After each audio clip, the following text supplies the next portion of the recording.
Shalom. Today I want to answer the question, what is the significance of matzah? Now on Friday, April 22nd, Passover will begin in the evening and will continue for 7 days. And during those 7 days, the Jewish people will eat matzah, lots of matzah, because this is according to the biblical command.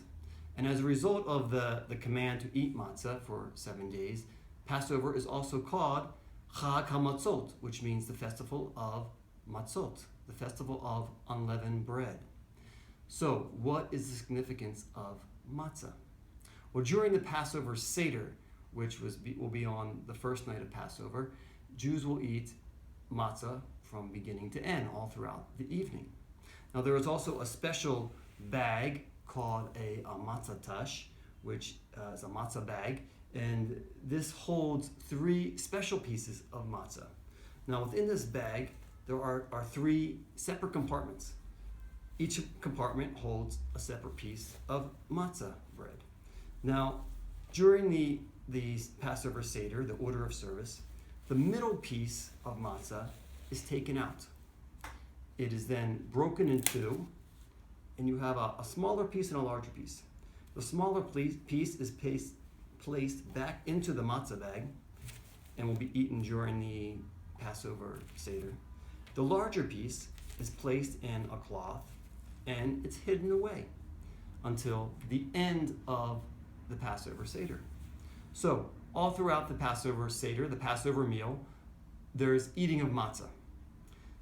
All of the matzah in the matzah tash, the matzah bag, is eaten, as well as other matzah on the table. But the very last food which is eaten, the last taste in our mouths, is the other piece of matzah, which is broken off and hidden away. This piece of matzah is called the Afikomen. It's a Greek word which means the dessert, or that which comes after. And at the very end of the evening, this piece is brought back. It's broken up into small pieces, bite-sized pieces, and each person at the table is given a piece, and they eat it. This piece of matzah is to linger in our mouths, and we are to kind of dwell on it. Now, what is the significance of the matzah, especially this piece of matzah, the Afikomen? There is lots of meaning to this piece of matzah.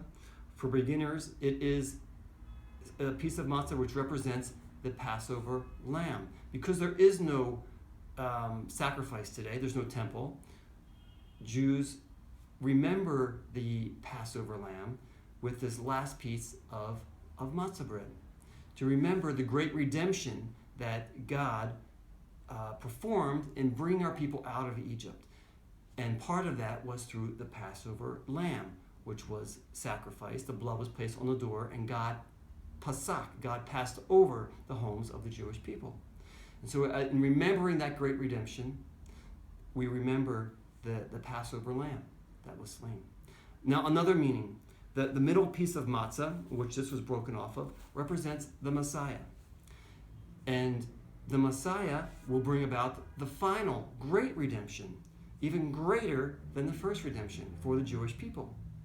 And so, as we partake of this last piece of matzah, we remember that Mashiach, Messiah, is coming, and that he will bring about the great redemption, the greater redemption from the first, if we can even imagine that. And so, when we allow this last piece of matzah to linger in our mouth, we are to remember the great redemption of God, especially the Messiah, who will come, and he will redeem our people. This is the meaning of the matzah, especially this piece of matzah, the Afikomen, the last piece of matzah, which is eaten at Passover. Now, this is the piece of matzah, as we understand it, that Yeshua himself took after the meal with his disciples. He broke it, and he said, "Eat, this is my body." So what was Yeshua saying when he did that? He was saying, I am the Passover lamb. And he was also saying, I am the Messiah. He was saying that he himself will provide the great redemption for his people. That piece of matzah bread was full of meaning, and it is still full of meaning. It represents the Messiah, it represents the Passover lamb, and it represents the great redemption of God. The Passover Seder is full with meaning, especially about the power of God, the redemption of God, and the Messiah. It is no mistake that Yeshua was crucified on Passover and that he allowed himself to become the Passover lamb that day. I've given you just a brief summary of my weekly Torah portion. I invite you to read the full commentary on my website, jewelsofjudaism.com, under the title Passover, the Festival of Matzot. Chag Sameach, happy festival. Pesach Sameach, may you have a blessed Passover. Shalom.